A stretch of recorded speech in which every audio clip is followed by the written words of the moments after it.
Hi, it's me, and today we're going to read a story about working together.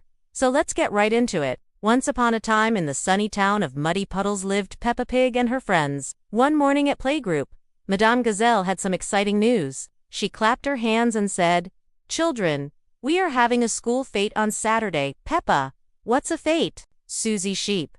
"It's like a big party with games and snacks, Danny Dog, and bouncy castles." Madame Gazelle explained that the fete would raise money for new art supplies. Everyone was excited and promised to help.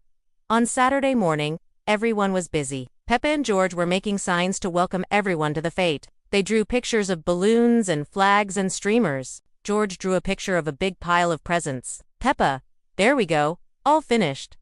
But George was making a bit of a mess. "Peppa, oh, no, you don't.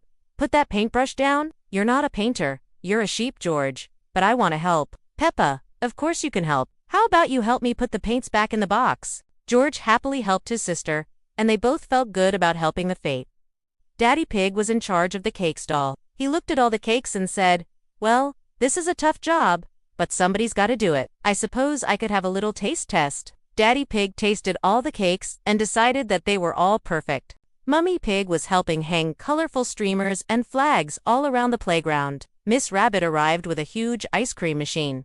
Everyone was getting ready for the fete. Then Peppa and her family arrived at the playground. There were lots of children and parents there already. "Peppa, wow, this is so exciting. It's just like a party." Pedro Pony was doing a magic show. Some children were getting their faces painted. Others were playing a duck pond game and throwing balls. But Peppa and George were most excited about the bouncy castle. "Peppa, this is the best day ever." "George, dinosaur jump." George jumped up and down and pretended to be a dinosaur. Peppa and George had so much fun at the fete. All the children worked hard and raised lots of money for the school. The school piggy bank was filling up with coins, and soon it was completely full. After the fete, Madame Gazelle counted all the money and said, "Thanks to you all. We raised enough for new art supplies and a new music player for the classroom.